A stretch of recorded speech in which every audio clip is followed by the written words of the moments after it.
Tanguay Électronique, en première ligne.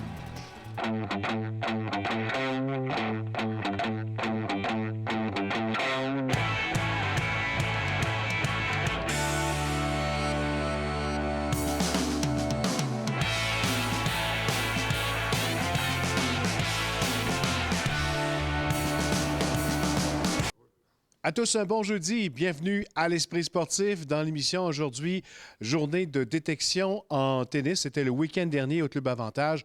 Des jeunes de 5 à 7 ans ont participé à cette journée. Mais d'abord, parlons de golf. Avec le froid, avec la neige, les golfeurs de la région sont encore bien loin de frapper une balle sur le terrain. Mais plusieurs se rabattent sur le golf intérieur, entre autres B2 Golf, qui offre plein de services aux joueurs de golf de la région de Québec.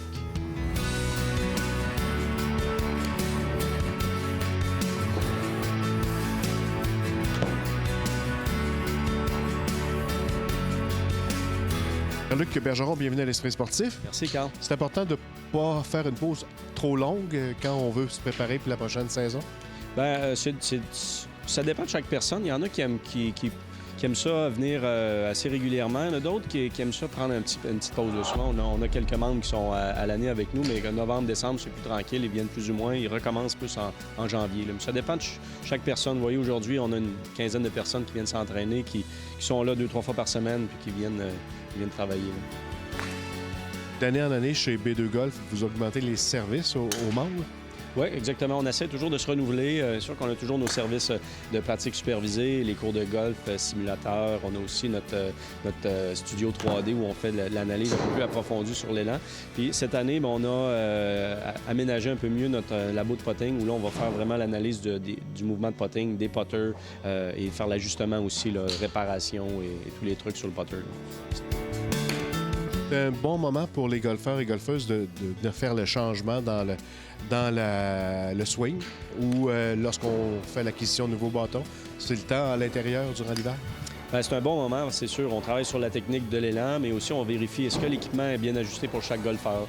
Son putter, comme on parlait, mais aussi les autres bâtons driver, les fers. Donc, on commence généralement janvier avec les nouveaux produits à faire un peu plus d'ajustement de bâtons.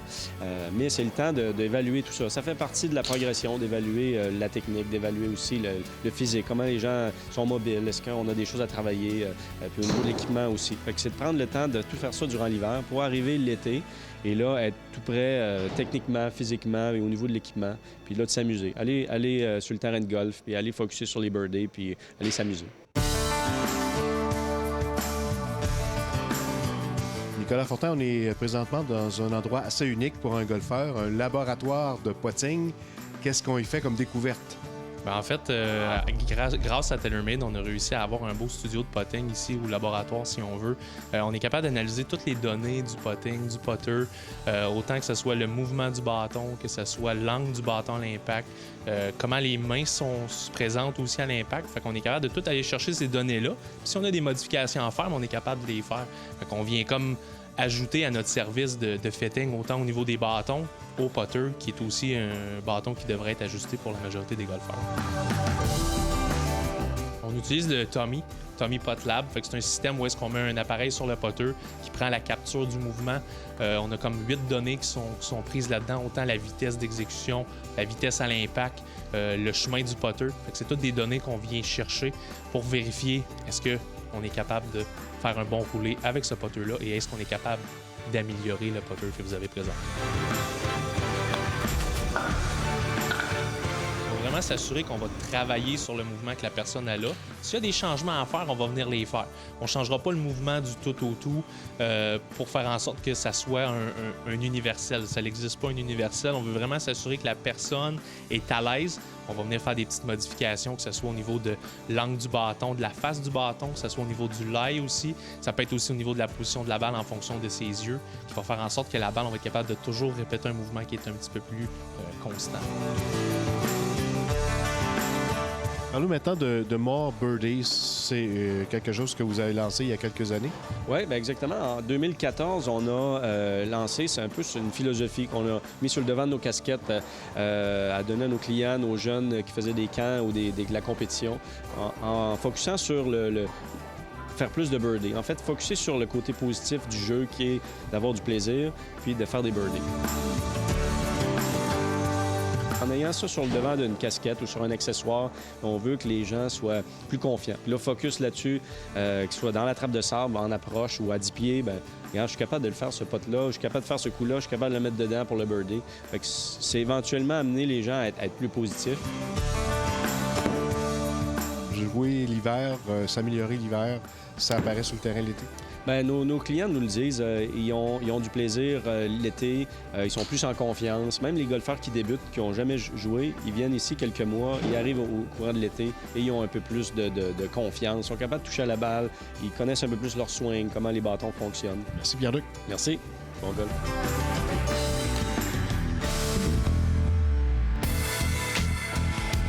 Inauguration aujourd'hui à la station de ski Stoneham de l'Eclipse, la toute nouvelle remontée mécanique dont l'installation avait pris fin le 14 décembre dernier. Le nouveau télésiège fixe, quadruple, remplacera la chaise double, la bordée, et le T-bar, le Chinook, des équipements datant respectivement de 50 et 32 ans.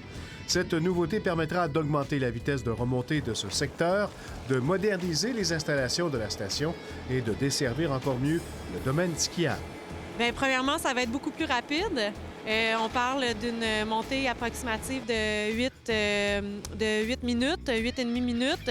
Une montée qui se fait à 2,6 mètres par seconde. Donc, c'est beaucoup plus rapide que l'ancienne chaise double. Ensuite, ça va bien desservir le secteur. Puis, on sent vraiment que le comportement skieur et planchiste va être différent là, maintenant avec l'arrivée de cette nouvelle installation-là. C'est une remontée fixe, quadruple, mais avec tapis d'embarquement, ce qui fait en sorte que ça facilite l'embarcation, évidemment, des clients. Et ça fait une montée plus rapide aussi, donc un embarquement plus rapide pour les clients. Comment vous la trouvez, la remontée? J'aime bien, oui. Ça fait différent des deux petites qu'on avait avant, là. Très confortable. Ce qui est le fun aussi, puis ce qui paraît pas, puis c'est pas nécessairement la remontée, mais ça dégage une belle surface en dessous de la remontée qu'on n'avait pas avant parce qu'on avait les T-bars.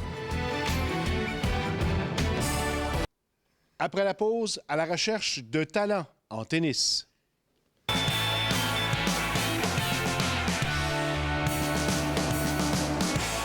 Dans le cadre du programme Félix Auger-Aliassime donne au suivant, c'est le week-end dernier qu'était présentée cette journée de détection de jeunes talents. Ça se déroulait au Club Avantage Multisport.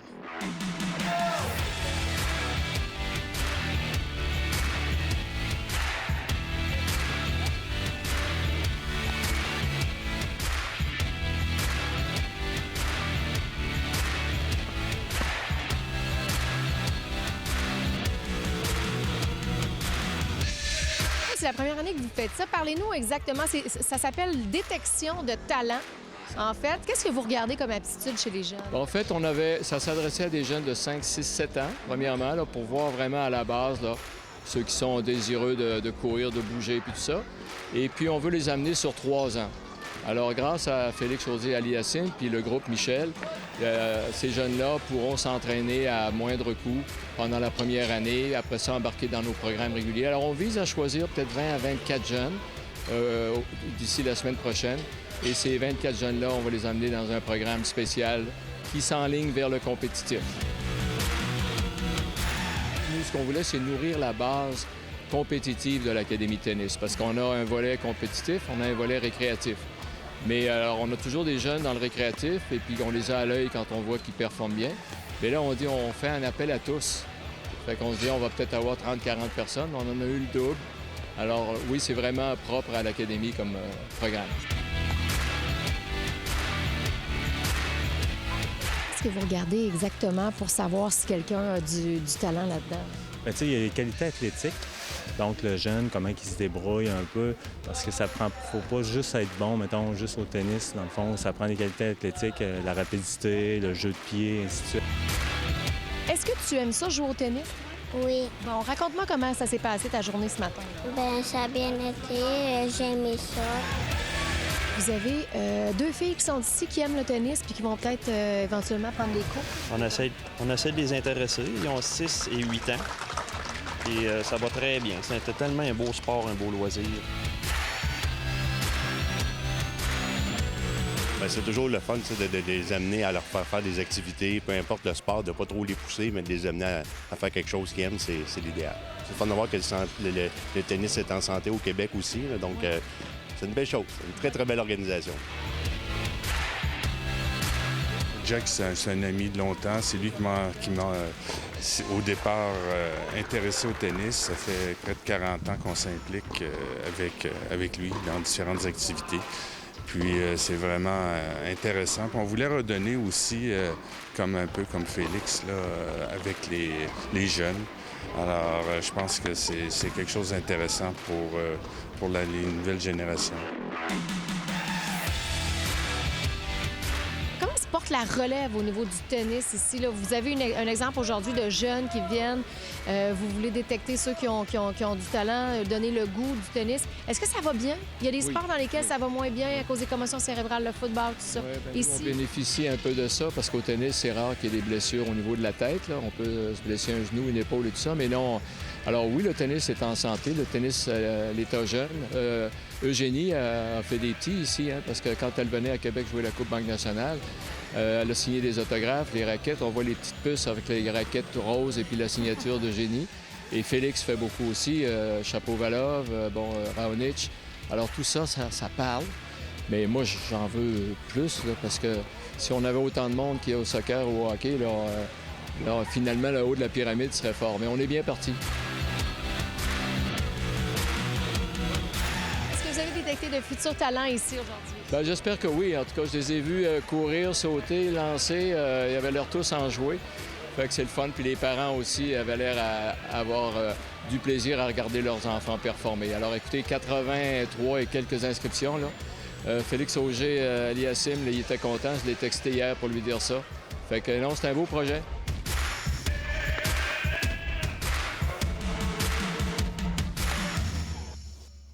Voilà, c'était l'Esprit sportif pour aujourd'hui. Au nom de toute l'équipe qui participe à la production de l'émission, on vous souhaite un joyeux Noël, de joyeuses fêtes. Bye-bye, à demain.